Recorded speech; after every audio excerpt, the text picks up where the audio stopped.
Hello and welcome back to my channel. Here I want to talk about part 2 of this NEZ64. Again, I'm still recovering from a flu, so again, if I sound weird, it is what it is. So off camera, and I didn't record the process of putting this together because it's just so tiny and it's going to be a pain to record it because my hands will literally cover everything. Any part that I'm working on, it will just cover the entire bit of it, so I think it will be pretty pointless to record it. I have to use tweezers for the nuts in the wheels, and this wheel, the back wheel, the nut goes inside the rim, so you can see that there is rubbing outside the rim, right? Because the tool that they provide, this one, to screw in the nut, kind of rubs onto the rim and kind of left, like scratches on the rims, which is a bit of a shame. And the only way you can tighten it really is with the needle nose tweezers, and to put it into the nut and turn the wheels to tighten it. It was extremely difficult, I would say, and I think everyone has this problem as well, to solder the ESC. The ESC is right here, this black piece that is being covered by the shrink wrap. It is an extremely tiny piece of hardware or electronics that it's so difficult to solder. I don't mind soldering. I'm not a professional at soldering, but having to deal with something this tiny is a bit of a struggle. I will have another unit coming and I will have to resolder the ESC. Maybe that one I can do a video on it. What else do I have to do? I do have to, this is the ESC and gyro combo that I was talking about. So again, it sticks onto the upper deck and it kind of blocks the NEZ, the beautiful NEZ writing at the top plate. The battery kind of slots in the middle, the belly of the car. There's no on-off switch for this car. What you basically do is you plug the battery into the receiver,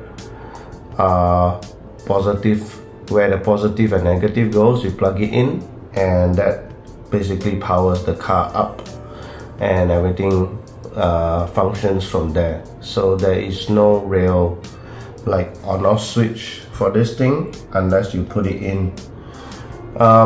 The car is really so tiny, I couldn't find any place where it logically makes sense to put in a switch, and the switch has to be micro, extremely tiny as well if you want to do that. You could possibly squeeze one in, but yeah, I don't know. The steering, this is the new steering rack, as you can see. The one with the screws, and I find something really weird, right? If you look at the wheels up front, you can see that these are the wheels that are flat and then it's curved on the outside, whereas the back wheels are one that is curved all around, right? So it's basically curved surface. If you are into drift cars, you would kind of know that the round wheels are usually for the front, because when the steering turns, a curved wheel basically has proper surface to the ground, right? It contacts to the ground at any surface if the tire is rounded. So when it's counter steering, when it's turning at any angle, you just have to, I mean, the rounded wheels gets to catch the grip at any angle. The reason why I didn't use these rounded wheels up front is because at full lock, when it's turning, if I can show you. Now, in order to turn this steering, you can't just force it. You have to twist this screw. So if I can show you right here, and if it's even showing up on camera, you can see that on a turn, there is no room here. There's almost no room at the front to fit any form of other tires. You can't even widen the wheels anymore. You can't widen the track anymore. This is the maximum it will go. You can't widen the wheels anymore up front, right? If you widen it some more, it's going to hit on the steering rack. It's going to hit on this steering rack. And that is a bit of a shame. So I can only use this flat out wheel for the front, which I'm not sure whether, you know, it's the best wheel to use, or does it has the best contact during drifting. I'll talk about the drifting in a bit. That is one of the issues that I find. There is no, I don't know if there is more adjustments I can play with, because I feel like the maximum lock is still not enough. Like the turns is not enough. So I think right here it's where it's maximum. Yeah, right here is the maximum I can go.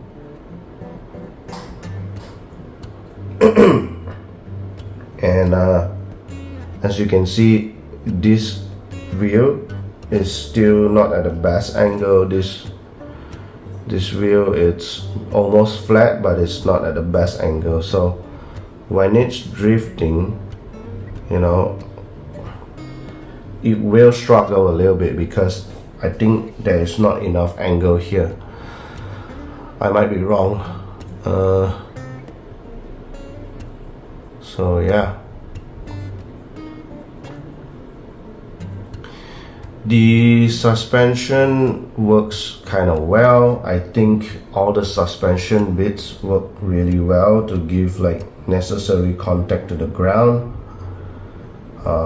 I'm not sure whether it needs additional weight to the car, but right now when I'm drifting it, my feeling is the car is more heavy up front, and it spins out a lot. And I know everyone has the issue about it drifting better on one side compared to the other. So it drifts better one direction and the other direction doesn't drift very well. I kind of have that as well. I'm trying to see what's the cause of the issue, and I'm still tweaking this thing and fine-tuning these things. Yep. So very nice. It is very nice. It is very, very well made. I would say even more well made than, you know, a lot of the larger scale kits. What you're paying for this thing is expensive, right? And what you're paying for is for absolute precision, right? Every tiny screw here has been machined very nicely so that it fits. It's machined all properly, so it screws in, you know, perfectly. And that's crazy for this scale, right? And I understand, because it needs to be machined. The tolerance need to be really small. The margins for error need to be really small, hence you're paying a very high price for this. And yes, I understand why. Now if it's a larger scale, again, it needs to be produced at a larger scale. It kind of makes me question the cost to build the larger scale ones. Yeah, man, these drifter cars are not cheap at all. These things are so expensive, and you need to be very careful with them. I don't think this will survive any drops or major hits. But the good thing about this is all the spare parts are being sold online. So if any parts are broken or you need replacement, you can easily get them. So that is the good part of it. Okay, now I told you guys that I wanted to put it in this body, right? So this is the 86.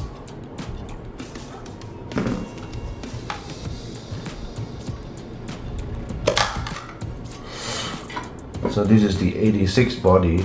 I've actually opened this up and I tried putting it in and immediately faced some issues.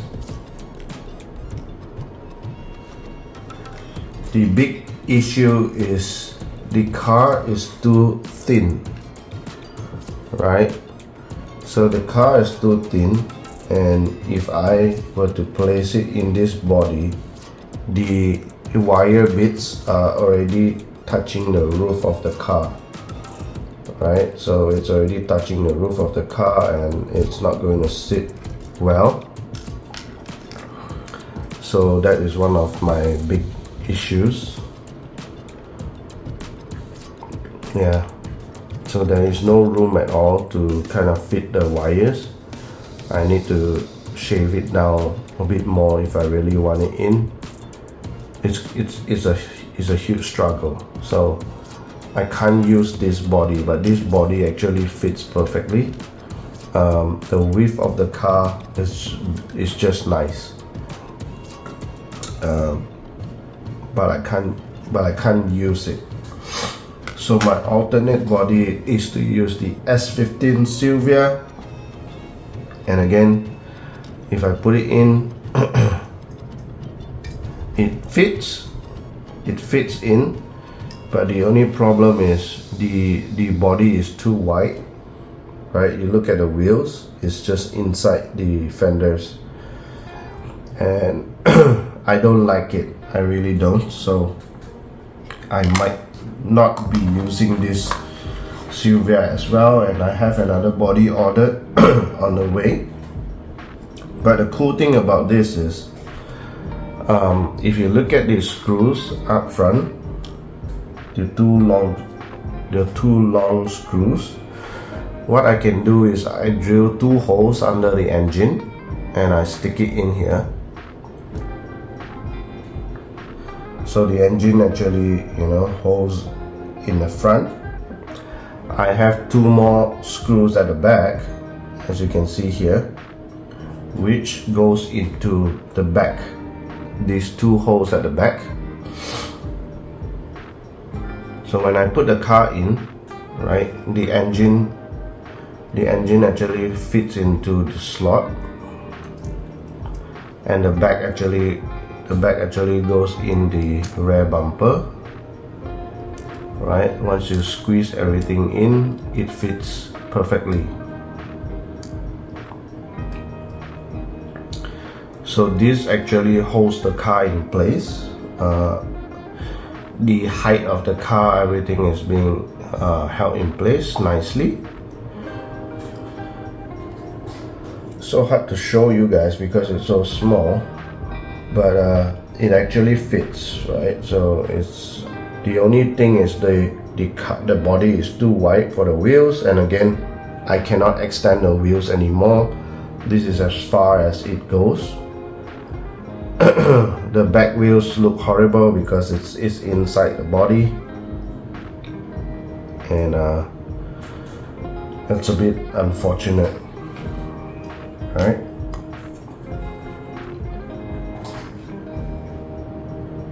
So there it is. Yeah, I know I'm chasing a unicorn with a perfect fitment. Expectations, right? I did have to grind out the insides. I had already thinned out the walls, both sides, grind up all the excess parts so that it gives more room. So yes, I am prepared for the tight space, but again, this body is too big, so it might be easy to to fit the car, and I might not have to struggle that much. If it was a tight body, then the struggle will be more, right? So let me fire up this thing and see if I can show you some other items I've discovered.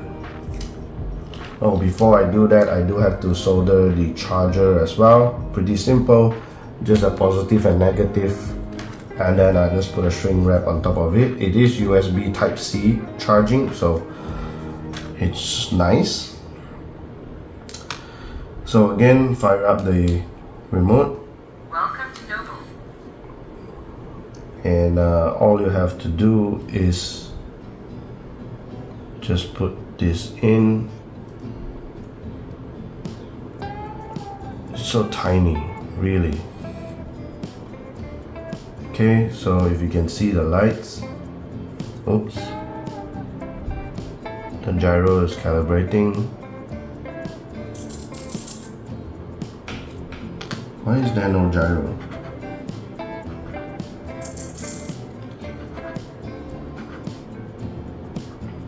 Oh, the gyro is off today.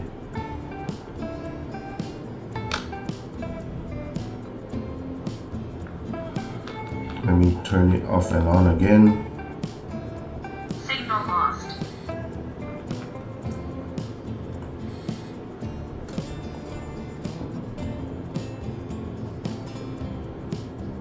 Oh, look at that, the gyro is not working.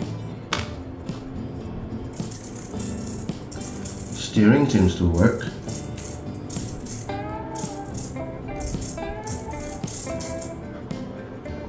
But the gyro is not working. It's amazing. Center point. Center point. Center point. Center point.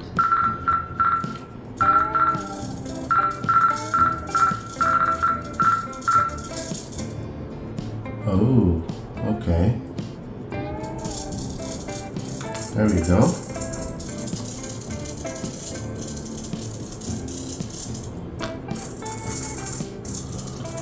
I do not know if this is twitchy or not, but you can see the gyro working.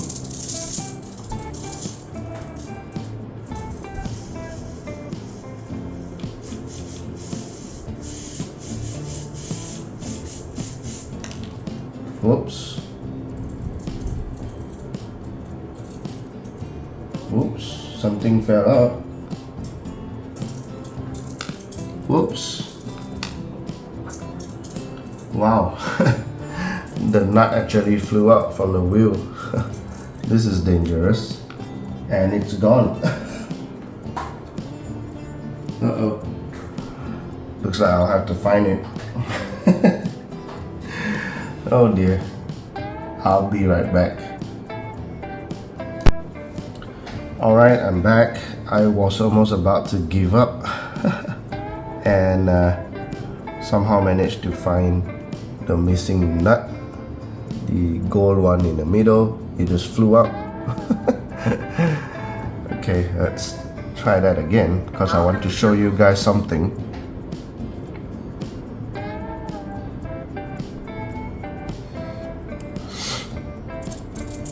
Okay, so again,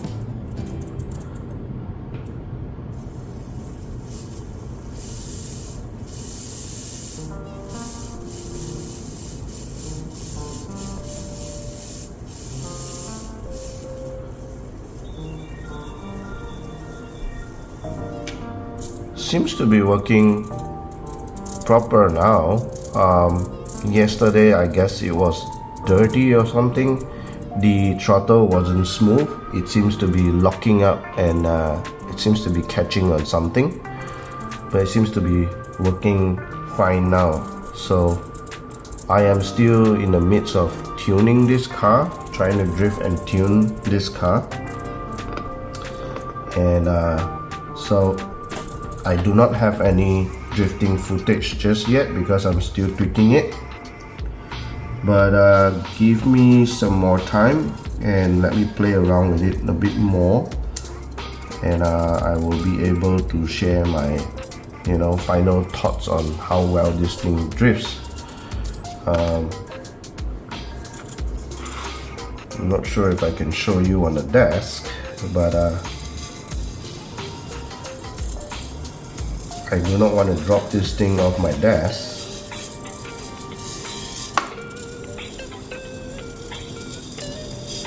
This may not be the best surface as well. This is really grippy. So yeah, I mean, just to show you, proportionately, it works so well. It's so scale. In the 164, it looks really nice.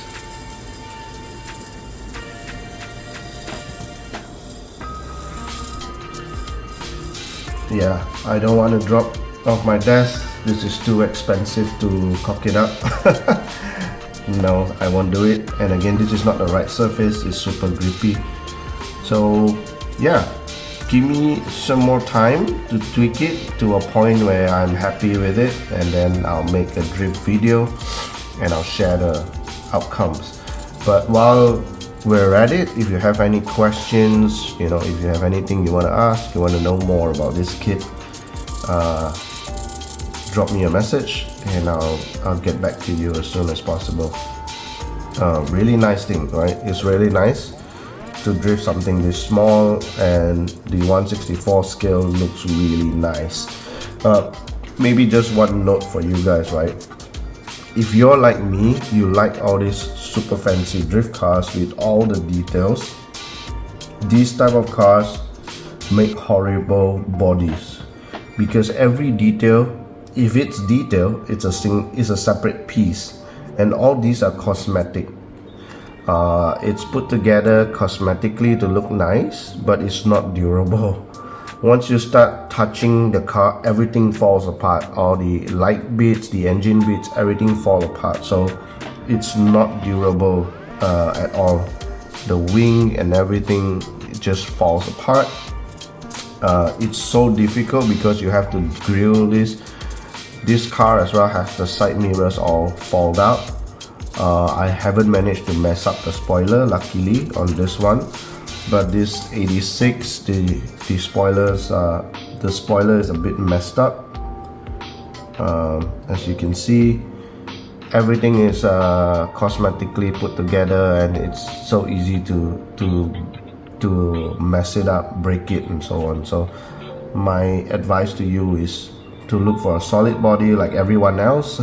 Everyone else has been advising me as well, and my experience is, yeah, pick a simple body, pick a body that is tall, right? Because you want to be able to fit everything inside. Pick a body that's not too wide. I know the wide body kits all look nice and menacing, but this car currently doesn't have a wide body option yet. The wheels are, there's a limitation to how wide it can be. So go easy, right? My advice is go easy. Learn how to drift it first, and then